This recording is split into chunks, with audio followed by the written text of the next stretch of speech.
नमस्कार, मैं हूँ ज्योतिन्द्र। समाशोधन के ऑनलाइन मंच पे आप सबका हार्दिक अभिनंदन है। सबसे पहले श्रावण मास की हार्दिक शुभकामनाएं। हर हर महादेव। तो चलिए इसी के साथ हम लोग अपना क्वेश्चन नंबर 1 देखते हैं। क्वेश्चन नंबर 1 क्या कह रहा है बेटा कि चाइना वन प्लस या +1 नीति के तहत एप्पल कंपनी ने 2023-24 में अपने ग्लोबल आईफोन का कितने प्रतिशत हिस्सा भारत में विनिर्माण किया है। विनिर्माण का मतलब होता है मैन्युफैक्चर किया है, ठीक है। तो ये कितना किया है? 14%। क्लियर है? 14% किया है। अच्छा बेटा, विनिर्माण क्या होता है? मैंने आपको लास्ट क्लास में बताया भी था कि विनिर्माण का मतलब होता है असेंबलिंग ऑफ द प्रोडक्ट। क्या होता है? Assembling of the product. चलिए आते हैं नेक्स्ट में। Question number 2। क्वेश्चन नंबर 2 क्या कह रहा है कि उत्तर प्रदेश विधानसभा में नेता विपक्ष किसे बनाया गया है? तो ये बनाया गया है लाल बहादुर यादव जी को, जो कि सपा पार्टी से हैं, ठीक है, समाजवादी पार्टी से हैं। चलिए आते नेक्स्ट में। Question number 3। क्वेश्चन नंबर 3 क्या कह रहा है कि भारतीय नौसेना के किस बहुउद्देशीय युद्धपोत में अग्निकांड की घटना हुई है? ठीक है, वॉरशिप में अग्निकांड की घटना हुई है। तो ये वॉरशिप कौन सा है? INS ब्रह्मपुत्र है। क्लियर है बेटा? चलिए आते नेक्स्ट में। नेक्स्ट में क्वेश्चन नंबर 4। क्वेश्चन नंबर 4 बेटा, क्वेश्चन नंबर 4 क्या कह रहा है कि वैश्विक स्तर पर वन विनाश में दूसरे स्थान पर कौन सा देश है?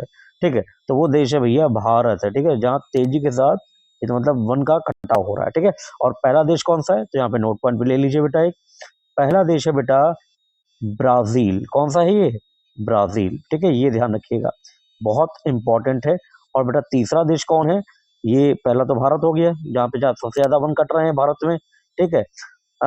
और सॉरी, जो पहला देश है वो ब्राजील हो गया, दूसरा देश कौन सा हो गया? दूसरा देश भारत हो गया, और जो तीसरा देश है वो कौन सा हो गया? वो हो गया इंडोनेशिया, ठीक है, जहां पर सबसे ज्यादा वन कट रहे हैं, ठीक है, इंडोनेशिया बेटा वो। चलिए इसको ध्यान रखिएगा, ठीक है, मोस्ट मोस्ट इंपॉर्टेंट। आता है नेक्स्ट में। नेक्स्ट में क्वेश्चन नंबर 5 क्या कह रहा है? क्वेश्चन नंबर 5 कह रहा है कि पिछले 3 दशकों में करीब 42 करोड़ हेक्टेयर वन भूमि का अन्य उपयोग के लिए डायवर्जन किया गया, यानी अन्य उपयोग के लिए प्रयोग किया गया है।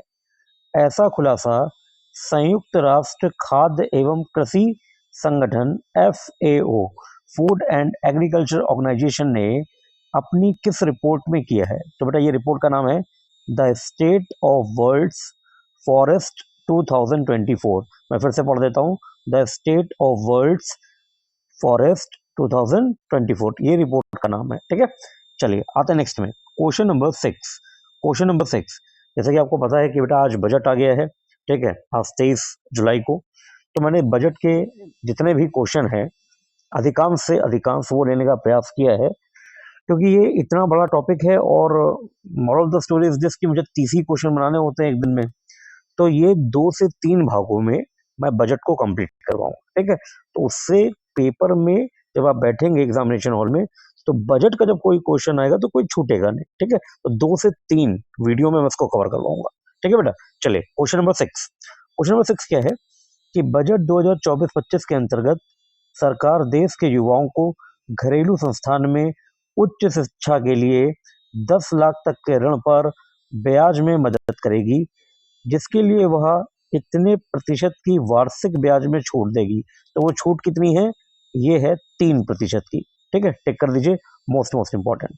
चलिए आते हैं नेक्स्ट में। क्वेश्चन नंबर 7 की ओर बढ़ते हैं। क्वेश्चन नंबर 7 क्या कह रहा है कि न्यू टैक्स रिजीम को चुनने वालों के लिए स्टैंडर्ड डिडक्शन 50,000 रुपए से बढ़ाकर इतने हजार रुपए कर दिया गया है। तो ये 50,000 रुपए से बढ़ाकर कर दिया गया है 75,000 रुपए, ठीक है, टिक कर दीजिए। आता है नेक्स्ट में। बजट 2024-25 में फैमिली पेंशनर पर डिडक्शन 15,000 रुपए से बढ़ाकर कितने हजार रुपए कर दिया गया है? तो ये 15,000 से बढ़ाकर कितना कर दिया गया है? 25,000 रुपए, ठीक है बेटा, 25,000 रुपए कर दिया गया। देखिए बेटा फैमिली डिडक्शन का यहाँ मतलब क्या होता है, तो यहाँ पे जरा एक नोट पॉइंट ले लीजिए बेटा, ठीक है। क्वेश्चन नंबर 8 में एक नोट पॉइंट हम लोग यहाँ पे ले लेंगे। देखिए जैसे मान लीजिए कि पेंशन पर जो होने वाली कमाई है, किस पर? पेंशन पर कमाई, ठीक है, पेंशन पर कमाई, पेंशन पर जो होने वाली कमाई है उस पर फैमिली पेंशन का लाभ लेने वाले पेंशनर, फैमिली पेंशन का लाभ लेने वाले पेंशनर को 25,000 रुपए तक के टैक्स छूट का लाभ मिल जाएगा। ठीक है, ये इसका मतलब है। चलिए आता नेक्स्ट में। नेक्स्ट में क्वेश्चन नंबर 9। क्वेश्चन नंबर 9 क्या कह रहा है कि बजट 2024-25 के अंतर्गत इक्विटी, इक्विटी का मतलब शेयर है, ठीक है, और फ्यूचर एंड ऑप्शन ट्रेड पर एसटी, एसटीटी मतलब सिक्योरिटी ट्रांजैक्शन टैक्स बढ़ाकर इतने प्रतिशत से इतना कर दिया गया है। तो देखो एसटीटी कितना बढ़ा दिया गया है, 0.01% से 0.02% कर दिया गया। ठीक है, ये याद रखिए, ये शेयर मार्केट के अंतर्गत का क्वेश्चन है, मोस्ट इंपॉर्टेंट, इसको आप कैपिटल मार्केट भी बोलते हैं, तो मोस्ट इंपॉर्टेंट रहेगा ये। ठीक है, आते हैं नेक्स्ट में। क्वेश्चन नंबर 10 की ओर बढ़ते हैं। क्वेश्चन नंबर 10 क्या कह रहा है?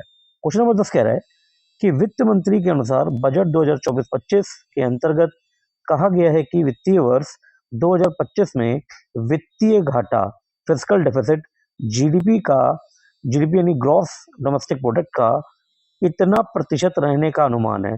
तो फिस्कल डेफिसिट जीडीपी का कितना रहेगा, 4.9% तक। ठीक है, इसको टिक कर लीजिए, मोस्ट इंपॉर्टेंट।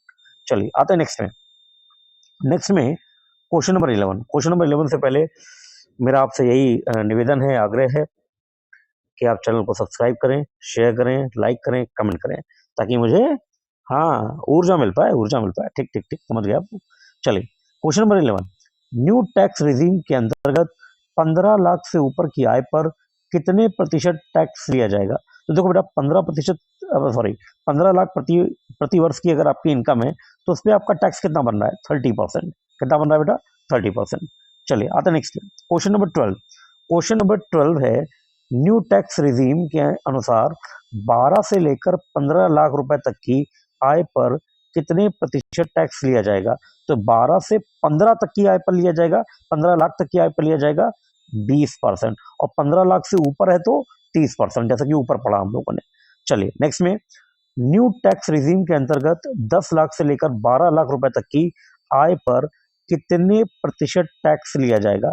तो कितना लिया जाएगा बेटा, 15%। 10 से 12 पर, 12 लाख तक अगर आपकी इनकम है तो कितना, 15%, और 12 से 15 लाख है तो 20%, ऊपर आपने पढ़ा था। चलिए आते हैं नेक्स्ट में question number 14। Question number 14। Question number 14 में क्या है, न्यू टैक्स रिजीम के अंतर्गत 7 से लेकर 10 लाख तक, 7 लाख से 10 लाख तक की आय पर कितने प्रतिशत कर देना होगा? तो ये देना होगा बेटा 10% देना होगा। ठीक है, देखिए स्लैब पेपर में आते हैं, मोस्ट इंपॉर्टेंट है। ठीक है, ये स्लैब और सारे मैंने कवर कर लिए हैं। ठीक है, चलिए आता नेक्स्ट में क्वेश्चन नंबर 15।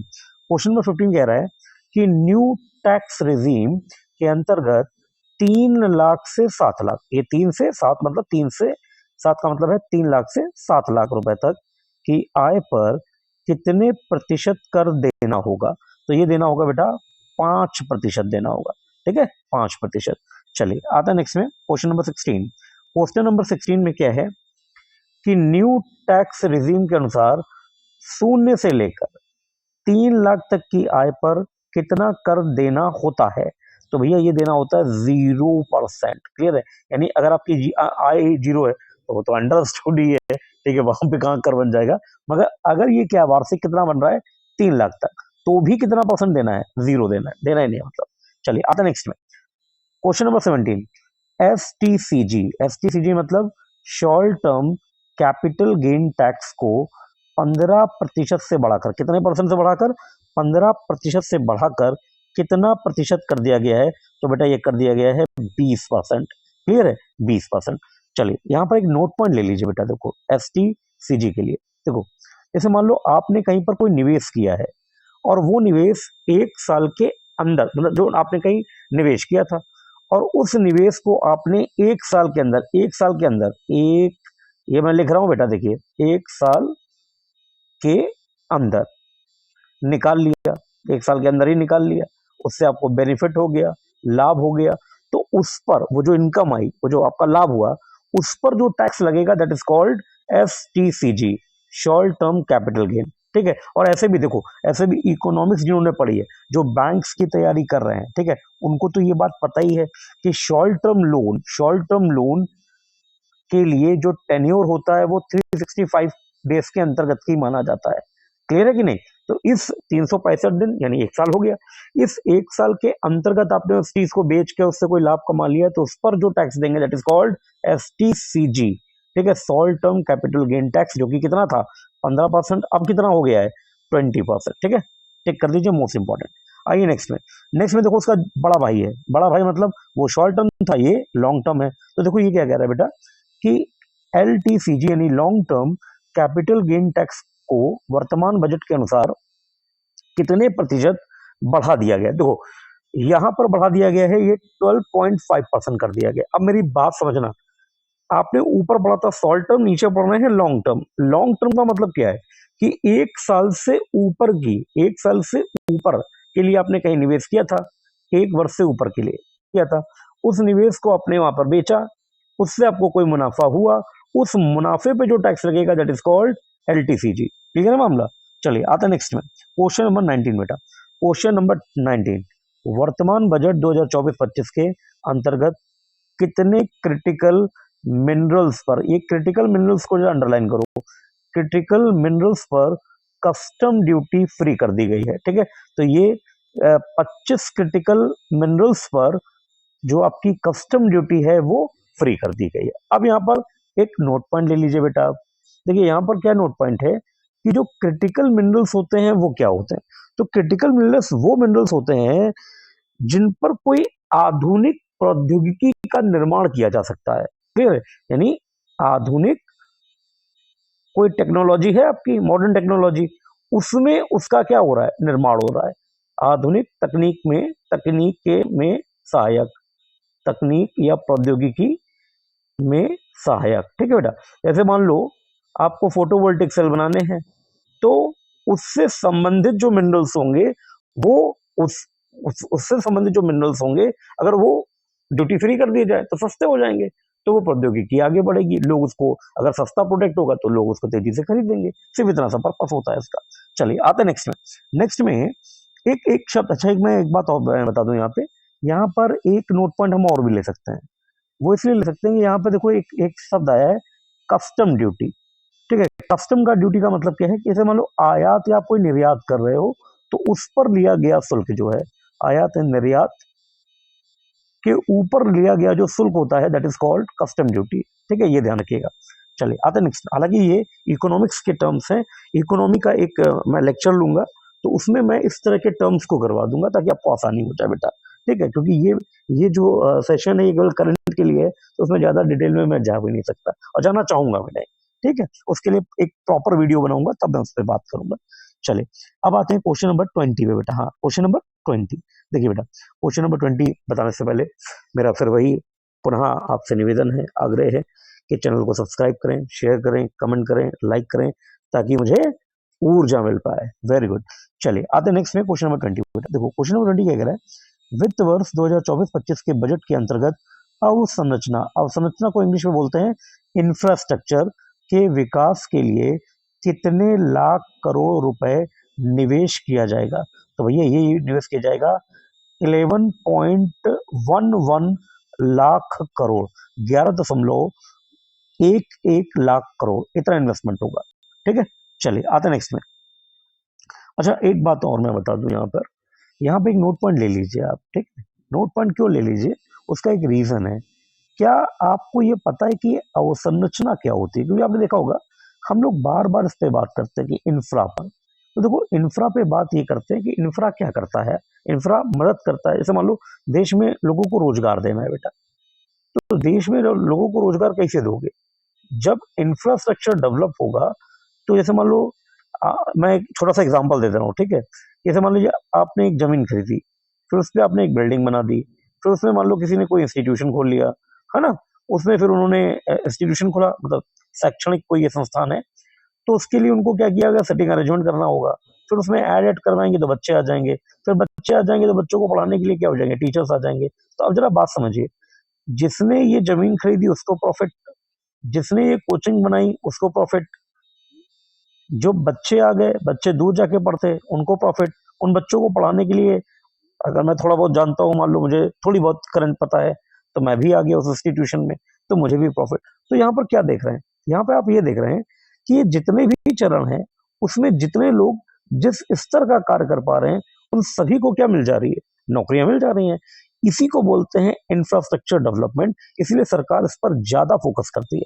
अब जैसे मान लो कि एक एग्जांपल और मैं छोटा सा दे देता हूँ, ठीक है, इसको ये समझ लेना क्योंकि ये इकोनॉमिक्स से कोर टॉपिक्स होते हैं बेटा, ठीक है, मुझे लग रहा है ये बता देना चाहिए, इसलिए मैं यही डिस्कस कर ले रहा हूँ। देखो बेटा, जैसे मान लो किसी गांव में सरकार देखो सड़क बना दे रही है, सड़क बना रही है गाँव में, तो उसका रीजन क्या है? जैसे मान लो ये सड़क गई, ये सड़क गई, ये आगे बढ़ गई सड़क का, ये इधर चौराहा हो गया, हाँ मैं पूरा बना दे रहा हूँ, देखो ये हो गया। अब जब ये सड़क पक्की हो जाएगी तो यहाँ पे जो मूवमेंट है लोगों का वो बढ़ जाएगा, जब बढ़ जाएगा तो यहाँ पे आसपास जो चौराहा बना है वहां पे दुकानें आ जाएंगी, कोई भैया पंचर की दुकान खोल लेगा, कोई चाय की दुकान खोल लेगा, कोई फलों का ठेला लगा लेगा, मतलब मेरी बात समझना, जो जिस स्तर पे काम कर, कोई पेट्रोल पंप खोल लेगा, तो जो जिस स्तर पे काम कर पाएगा वो करेगा। तो इससे क्या होगा, इससे एम्प्लॉयमेंट क्रिएशन हो जाएगा, ठीक है। इसीलिए गवर्नमेंट जो भी हो ज्यादा से ज्यादा ध्यान किस पे देती है, अब समझना।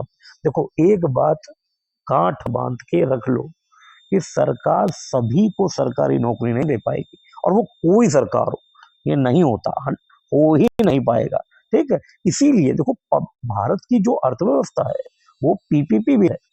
पीपीपी का मतलब क्या है, पब्लिक प्राइवेट पार्टनरशिप, यानी इसमें सार्वजनिक और निजी भागीदारी है, और ये दोनों मिलकर क्या करेंगे, ये दोनों मिलकर अवसंरचना के पहिए को घुमाएंगे, तभी विकास होगा, विकास का मॉडल आगे बढ़ेगा, अदरवाइज बड़ा मुश्किल है प्रभु, ठीक है। चलिए अभी मैं यहाँ पे बता दे रहा हूँ, मैं और ज्यादा डीप पे नहीं जा रहा, और भी बहुत सारी बातें होती हैं, ठीक है, यहाँ पे इतना बता दिया है कि आप उसको रिलेट कर पाए, ठीक है।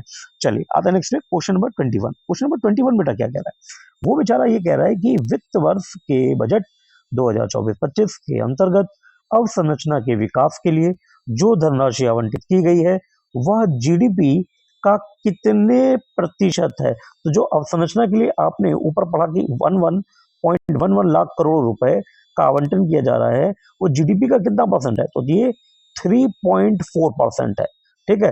पेपर में क्वेश्चन ऐसे आ जाएगा कि अवसंरचना के लिए जो फंडिंग की जा रही है वो टोटल जीडीपी के कितने परसेंट के बराबर बैठ रही है, तो वो 3.4% है, ठीक है। मोस्ट इंपॉर्टेंट है, टिक कीजिए, मैं इसमें लिख भी देता हूँ, मोस्ट इम्पॉर्टेंट, क्लियर है, ध्यान रखिएगा, कहीं ना कहीं मुलाकात कर लेगा। चलिए आते नेक्स्ट में क्वेश्चन नंबर 22 पे बेटा। 22 क्या कह रहा है, 22 कह रहा है कि बजट 2024-25 के अंतर्गत सोने व चांदी पर कस्टम ड्यूटी कितने प्रतिशत घटाई गई है और प्लेटिनम पर ये कितने प्रतिशत घटा दी गई है। तो देखो सोने पर कस्टम ड्यूटी 6% कर दी है, और प्लेटिनम पर कितनी, 6.4। कस्टम ड्यूटी क्या होती है, अभी थोड़ी देर पहले बताया मैंने आपको कि आयात या निर्यात पर लगाया जाने वाला कर, ठीक है मामला। अच्छा अब एक बात समझ लीजिए, यहाँ पर एक नोट पॉइंट लीजिए, जीके में एक क्वेश्चन आ जाता है, जीके में एक क्वेश्चन आ जाता है, ये क्वेश्चन यही आप समझ लीजिए, प्लेटिनम को क्या कहते हैं, प्लेटिनम को क्या कहते हैं, तो इसे सफेद सोना कहते हैं, ठीक है, व्हाइट गोल्ड, ठीक है, व्हाइट गोल्ड, ये ध्यान रखिएगा, ये पेपर में क्वेश्चन आ जाएगा जीके के फॉर्मेट में कि भाई प्लेटिनम यानी व्हाइट गोल्ड अगर कहीं लिखा हो तो व्हाइट गोल्ड का मीनिंग क्या है, प्लेटिनम को ही डिनोट करता है, ठीक है मामला। चलिए आते हैं नेक्स्ट में, अच्छा आते हैं नेक्स्ट में।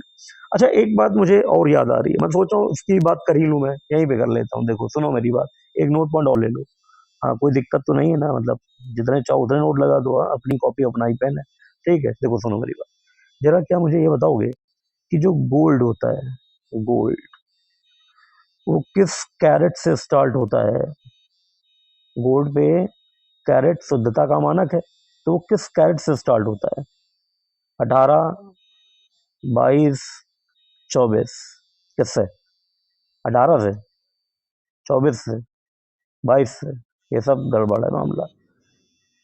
हमेशा याद रखना कि सोने का जो सबसे छोटा कैरेट होता है वो 8 कैरेट गोल्ड होता है, सबसे छोटा कैरेट, क्लियर है, 8 कैरेट से ये स्टार्ट होता है बेटा, क्लियर है, ये ध्यान रखना, बीच में बैठा लेना।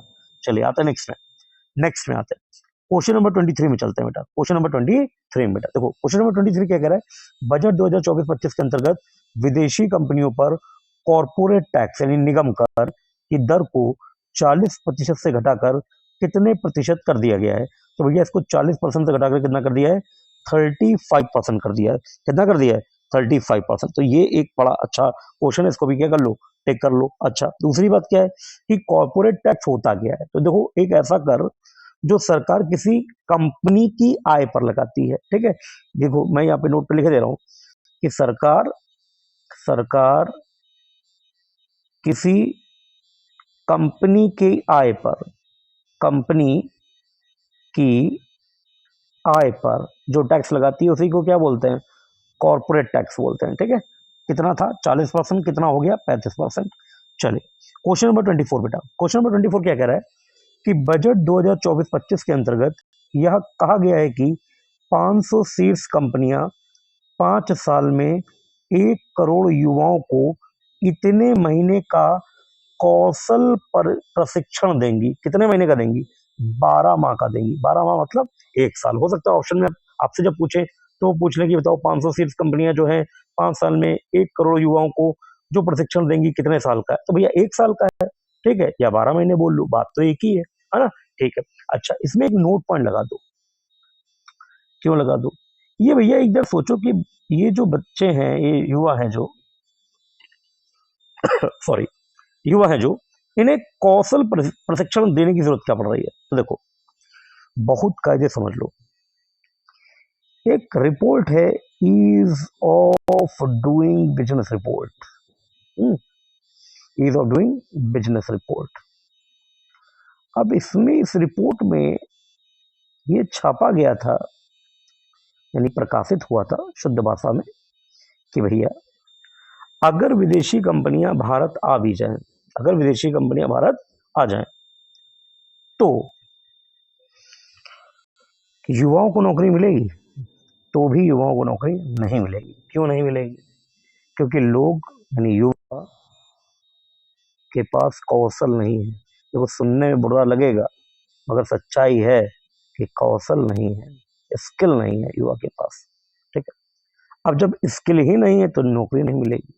तो भैया सरकार के माथे पे बल पड़ गया। सरकार तो एफडीआई पे सोच रही है, फॉरेन डायरेक्ट इन्वेस्टमेंट, कि हर देश से बात कर रही है भैया आओ हमारे यहाँ निवेश करो। ठीक है, नहीं इसी को कह रहे हैं एफडीआई। मगर निवेश कर लेगी, कंपनी आ जाएगी, तो कंपनी जब लग जाएगी तो उसमें कर्मचारी कहाँ से रखोगे, क्या विदेश से लाओगे, कर्मचारी तो यहीं से लाओगे ना। तो भैया जब कर्मचारी जब तुम यहाँ से लाओगे और कर्मचारी स्किल्ड है नहीं, तो भैया क्या करेंगे, दोनों बैठ के क्या मंजीरा बजाएंगे, नहीं तो नहीं करेंगे। तो भैया वो कंपनी जब आएगी तो कर्मचारी या तो आप ही के मार्केट से लेगी, और आप अपने मार्केट में, अपनी अर्थव्यवस्था में विदेशी कंपनी को क्यों बुला रहे हैं, क्योंकि आप युवाओं को रोजगार भी तो देंगे ना, और रोजगार तो उसी को मिलेगा जिसको स्किल है। तो भैया इसीलिए national skill development council NSDC बनाया गया। भैया ये कहा गया कि जल्दी जल्दी युवाओं को उधर से इन्वेस्टमेंट लाओ, इधर से युवाओं को क्या करो, प्रशिक्षित करो, और इसी के तर्ज पर, इसी के आधार पर ये जो स्टेप 2024-25 का तुम्हें दिख रहा है बेटा, ये इसी की रणनीति को पूरा करने के लिए है। बात समझ में आई, इतना दूर का है ये मामला। ठीक है, चलिए आते हैं नेक्स्ट में क्वेश्चन नंबर 25। क्वेश्चन नंबर 25 देखो, क्वेश्चन नंबर 25 कह रहा है कि बजट 2024-25 के अंतर्गत यह भी कहा गया है कि 1 करोड़ युवा जो प्रशिक्षण प्राप्त करेंगे उन्हें हर माह इतने हजार रुपए इंटर्नशिप, अब ये स्पेस दे दिया मैंने, फिर और फिर स्पेस इतने हजार रुपए एक मुश्त धनराशि दी जाएगी। तो देखो इंटर्नशिप का जो अमाउंट है वो कितना है, 5,000 रुपए है। ठीक है, 5,000 रुपए, और जो वन टाइम पेमेंट है एक मुश्त धनराशि, वो अतिरिक्त 6,000 रुपए दी जाएगी। ठीक है, ये ध्यान रखिएगा। चलिए एक मुश्त धनराशि जो है वो कितनी है बेटा, वो है रुपए 6,000, और जो इंटर्नशिप अमाउंट है वो कितना है, 5,000 रुपए। ये ध्यान रखेंगे आप। चलिए उल्टा मत कर दीजिएगा, है ना, ये ध्यान रखिएगा अच्छे से बेटा। चलिए क्वेश्चन नंबर 26, क्वेश्चन नंबर 26 क्या कह रहा है कि आर्थिक सर्वेक्षण 2023-24 के अंतर्गत तेलंगाना के सिद्दीपेट के एक बैंक को शामिल किया गया, वह बैंक कौन सा था या कौन था। ठीक है, तो भैया ये कौन सा बैंक है, ये बर्तन बैंक है। ये क्या है, बर्तन बैंक। देखो ये बर्तन बैंक अचानक चर्चा में क्यों आया इस इकोनॉमिक सर्वे में, हुआ यूं कि भैया देखो जब भी कहीं पे कोई आयोजन होता है, कोई कार्यक्रम होता है, तो हम प्लास्टिक के क्या कहते हैं जो डिस्पोजल, जिनको हम बोले डिस्पोजल आइटम का इस्तेमाल कर लेते हैं। फिर भैया क्या करता है, खाना वाना खाया फैला दिया, तो पूरी जो छींचा लेकर फैला देते हो उससे पर्यावरण को क्या हो रहा है, नुकसान हो रहा है ना।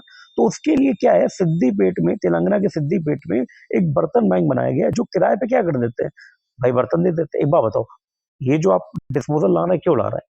क्योंकि भैया आपने 5,000 लोगों को बुलाया है, अब 5,000 लोगों की तुम पार्टी कर रहे हो, तो भैया इतने बर्तन तो कोई रखेगा नहीं अपने घर में। और अगर 5,000 बर्तन घर में रख लेगा तो क्या वो आदमी घर के बाहर रहेगा? समझो ना बात को। तो भैया उसके लिए क्या है, बर्तन बैंक स्टार्ट हो गया है। अब ये किराया ले लेगा तुमसे और बर्तन दे देगा, आप अपना काम कर लो। क्लियर है मामला? ये इस टाइप की व्यवस्था है। चलिए आता next question number 27। Question number 27, question number 27 क्या है, बजट 2024-25 किस प्रकार का बजट है? तो देखो, बजट 2024-25 जो है वो एक पूर्ण बजट है। ठीक है, देखो पहले फरवरी में, क्योंकि अब ये इसके बाद इलेक्शन थे, तो ऑलमोस्ट फरवरी में जो बजट आया था वो अंतरिम बजट है, बजट था। ठीक है, फरवरी वाला बजट कैसा था, मैं नोट पैड पे लिख दे रहा हूँ, देखो सुनो मेरी बात, इसको अच्छे से ध्यान में, अरे रुको रुको रुको, मैं अच्छे से इसको लिख देता हूँ जरा। ठीक है, सुंदर सुंदर, अच्छा अच्छा, मतलब अब इतना ही सुंदर लिख पाऊंगा बेटा। ठीक है, सुनो, जो फरवरी में बजट आया था वो अंतरिम बजट था। फरवरी वाला बजट कौन सा था?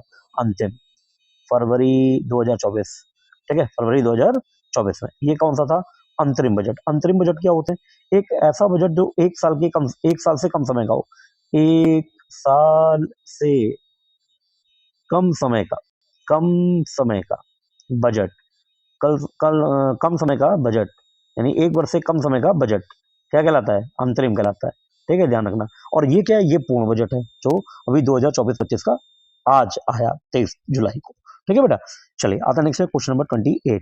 क्वेश्चन नंबर 28 क्या कह रहा है कि भैया बजट 2024-25 के अंतर्गत यह घोषणा की गई है कि किसानों के लिए 32 फसलों, अंडरलाइन कर दो यहीं से, 32 फसलों की अधिक उपज देने वाली और जलवायु के अनुकूल, फिर स्पेस दे दिया है, इतनी फसलें लाई जाएंगी।